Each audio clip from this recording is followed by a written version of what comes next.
नमस्कार। प्रश्न बैंक हल कक्षा 12वीं हिंदी में इकाई 5 का हम अध्ययन करेंगे। लेते हैं पहला प्रश्न, सही विकल्प चुनकर लिखिए। पहला है, दुर्मिल सवैया छंद के संदर्भ में निम्नलिखित में से किन किन लक्षणों का होना आवश्यक है। इसमें प्रत्येक चरण में 23 वर्ण होते हैं? नहीं। हर चरण में 7 भगण और 2 गुरु वर्ण होते हैं? नहीं। प्रत्येक चरण में 8 सगण के योग से 24 वर्ण होते हैं। यह सही है। ई सही है, अर्थात नीचे ऑप्शन देखते हैं कौन सा आएगा। ई सही है, अर्थात केवल ई अर्थात डी ऑप्शन इसका आएगा। श्री कृष्ण के सुन वचन अर्जुन क्रोध से जलने लगे, शोक अपना भूलकर करतल युगल मलने लगे। उपर्युक्त पंक्तियों में अनुभाव पहचानिए। इन पंक्तियों में अनुभाव करतल युगल मलना क्या है? करतल युगल मलना, यानी ऑप्शन नंबर सी यहां पर सही है। तीसरा लेते हैं, यशोदा हरि पालने झुलावे, हल रावे दुल रावे, जोई सोई कुछ गावे। उपर्युक्त पंक्ति में आश्रय की चेष्टा को दिए गए विकल्पों में से चयन कीजिए। आश्रय की चेष्टा यानी श्री कृष्ण को पालने में झुलाना, तो कृष्ण को पालने में झुलाना यानी ऑप्शन नंबर डी यहां पर सही है। चौथा प्रश्न है, निम्नलिखित वाक्यों में निहित अलंकारों की पहचान कर अलंकारों का सही क्रम दिए गए विकल्पों में से चयन कीजिए। तो अलंकारों का सही क्रम हम देख लेते हैं। सबसे पहले हमारे पास है, मुख चंद्रमा के समान, तुलना की गई है इसलिए यह उपमा है। फिर दूसरा देखते हैं, मुख मानो चंद्रमा है, मानो शब्द आ गया इसलिए यहां पर उत्प्रेक्षा है। और मुख ही चंद्रमा है, मुख ही चंद्रमा है तो यहां पर रूपक आ गया। तो देखिए, उपमा उत्प्रेक्षा और रूपक, उपमा उत्प्रेक्षा रूपक कौन से ऑप्शन में है? ऑप्शन नंबर ए यहां पर सही है।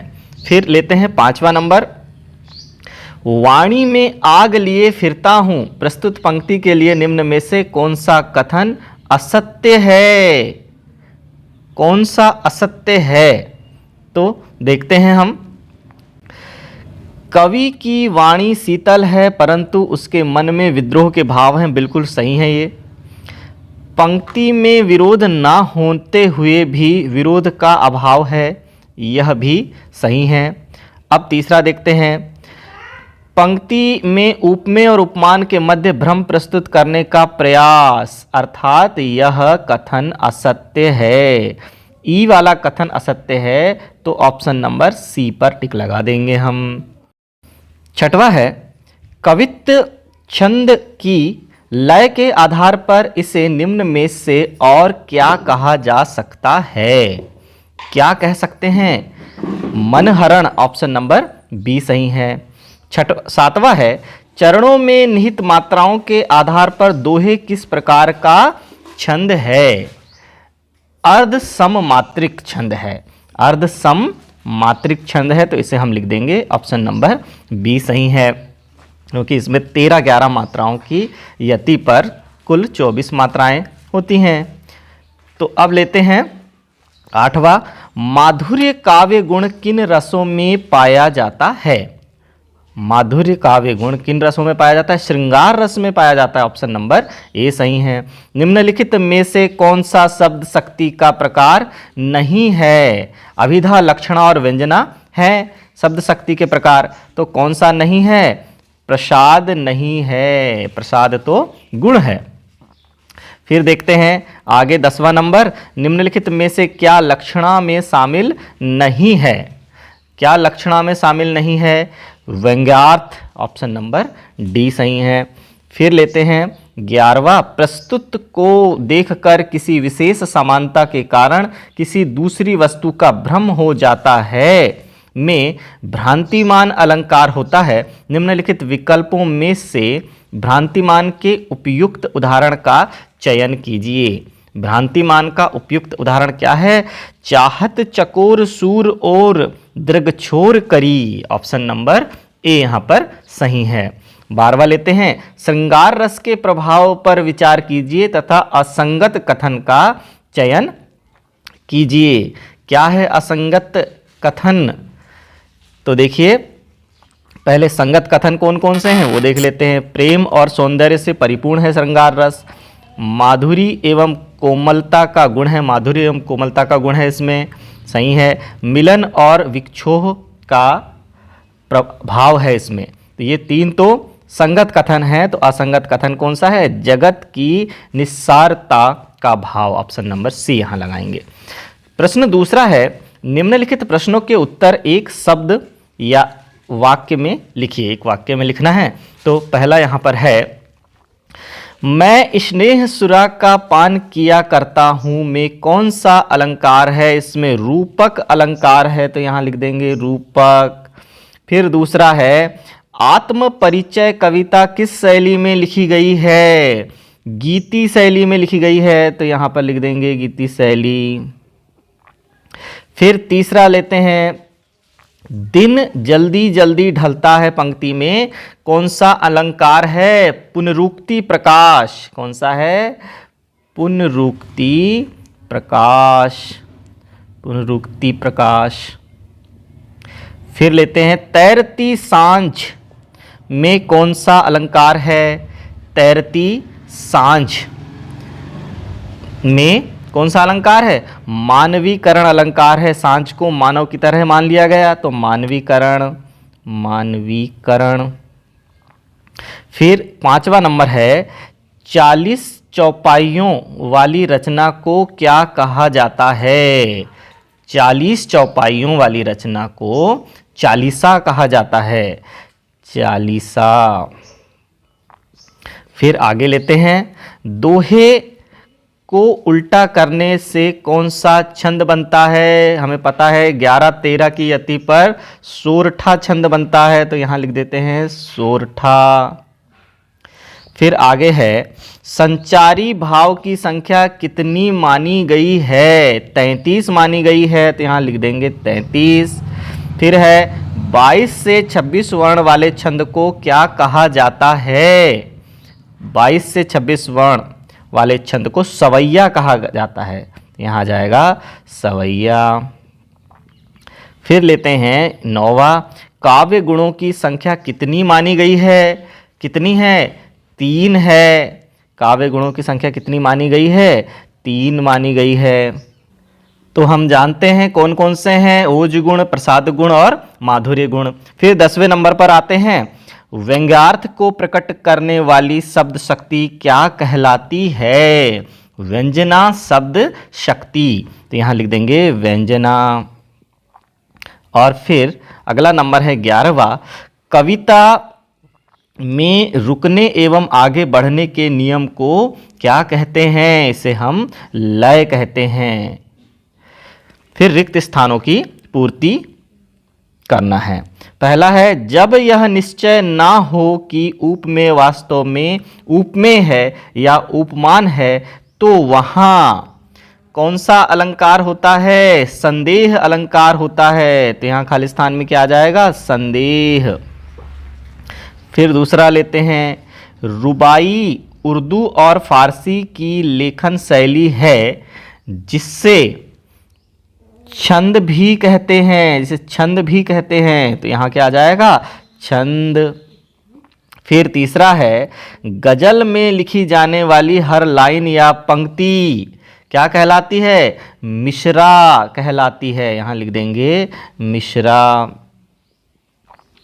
फिर चौथा नंबर है, गजल में लिखे जाने वाले हर 2 मिसरे के समूह को क्या कहते हैं? शेर कहते हैं, तो यहाँ लिख देंगे शेर। फिर 5वां नंबर है, जो गुण काव्य में जोश एवं ओज उत्पन्न करता है वह क्या कहलाता है? ओज गुण कहलाता है, तो यहाँ आ जाएगा ओज गुण। फिर अगला है, आश्रय की चेष्टाओं को क्या कहते हैं? अनुभाव कहते हैं, तो यहाँ क्या आ जाएगा? अनुभाव कहलाती हैं, अनुभाव। फिर अगला है नाट्य शास्त्र में भरत मुनि ने 8 रसों का उल्लेख किया है। कितने रसों का? 8 रसों का। अगला है अचेतन प्रकृति को कवि मानवीय भाव के माध्यम से जब चेतन कर देता है तो वह मानवीकरण अलंकार कहलाता है। क्या कहलाता है? मानवीकरण अलंकार। फिर 9वां नंबर है मात्राओं की संख्या पर आधारित छंद मात्रिक छंद। तो यहां आ जाएगा मात्रिक छंद कहते हैं। जिन पंक्तियों को पढ़कर मन में ममता के भाव उत्पन्न हो, वहां ममता के भाव, ध्यान दीजिए, वहां वात्सल्य रस होता है। फिर अगला है स्थायी भाव को पुष्ट करने वाले निर्वेद, शंका, हर्ष आदि भाव क्या कहलाएंगे? संचारी भाव कहलाते हैं। संचारी भाव। फिर लेते हैं 12वां नंबर, जिस वाक्काव्य के प्रत्येक पद स्वतंत्र एवं अपने आप में पूर्ण हो वह क्या कहलाएगा? मुक्तक छंद की श्रेणी में आता है। मुक्तक छंद की श्रेणी में आता है। अब निम्नलिखित कथनों के लिए सत्य असत्य लिखिए। पहला है अलंकार के मुख्यतः 3 भेद होते हैं। यह तो सत्य है। फिर दूसरा लेते हैं, जो अलंकार शब्द और अर्थ दोनों पर आश्रित रहकर दोनों को चमत्कृत करते हैं वहां अर्थालंकार होता है क्या? नहीं, यह कथन असत्य है। फिर तीसरा है ट, ठ, ड, ढ वर्णों के प्रयोग का संबंध ओज काव्य गुण से है। यह कथन सत्य है। फिर आगे देखिए, मुहावरों और लोकोक्तियों में जिस शब्द शक्ति के माध्यम से अर्थ ग्रहण किया जाता है वहां व्यंजना शब्द शक्ति होती है। यह कथन असत्य है। फिर लेते हैं अगला 5वां नंबर, स्थायी भाव को तीव्र करने वाले कारक को उद्दीपन कहते हैं। सत्य है। फिर अगला है 6वां नंबर, कवित्व एक मात्रिक छंद है। नहीं, यह तो एक वर्णिक छंद है, तो यह हो जाएगा असत्य। फिर 7वां, सोरठा छंद के प्रत्येक चरण में 16-16 मात्राएं होती हैं क्या? नहीं, ये तो चौपाई में होती हैं, तो यह कथन भी असत्य है। सोरठा छंद के प्रत्येक चरण में 11-13 की गति पर 24 मात्राएं होती हैं। 8वां लेते हैं, कविता का आभूषण अलंकार है। यह कथन सत्य है। सत्य है। फिर लेते हैं 9वां नंबर, रस को काव्य की आत्मा कहा गया है। सत्य है। यह कथन सत्य है। फिर 9वां नंबर है, ओज गुण शांत रस की कविताओं में पाया जाता है। यह कथन असत्य है। 5वें नंबर का प्रश्न है, सही जोड़ी मिलाकर लिखिए। तो पहला है रसराज। रसराज श्रृंगार रस से संबंधित है। कैमरे में बंद अपाहिज, कैमरे में बंद अपाहिज मुक्तक छंद है। फिर तीसरा है वात्सल्य 10वां रस है, तो वात्सल्य को मिलाएंगे 10वां रस से। चंद्रकला, चंद्रकला दुर्मिल सवैया से मिला देंगे। और रस के अंग कितने हैं? 4 हैं। फिर अब लेते हैं दूसरे नंबर की सही जोड़ी, कवित्त छंद। कवित्त छंद 31 वर्ण। फिर घनाक्षरी छंद, घनाक्षरी छंद में 32 वर्ण। उसके बाद आया दोहा छंद 24 मात्राएं 13-11 की यति पर। चौपाई छंद 16-16 मात्राएं। और मत्त गयन छंद 23 वर्ण। इसी प्रकार तीसरी सही जोड़ी पर आते हैं, कोमल कांत पदावली माधुर्य गुण। चंपू काव्य गद्य पद्य मिश्रित काव्य को हम क्या कहते हैं? चंपू काव्य कहते हैं।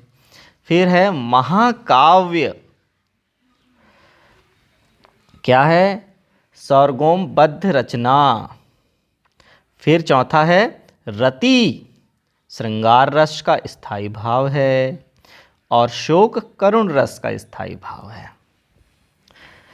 तो यहाँ पर इकाई 5 से संबंधित वीडियो समाप्त होता है। धन्यवाद।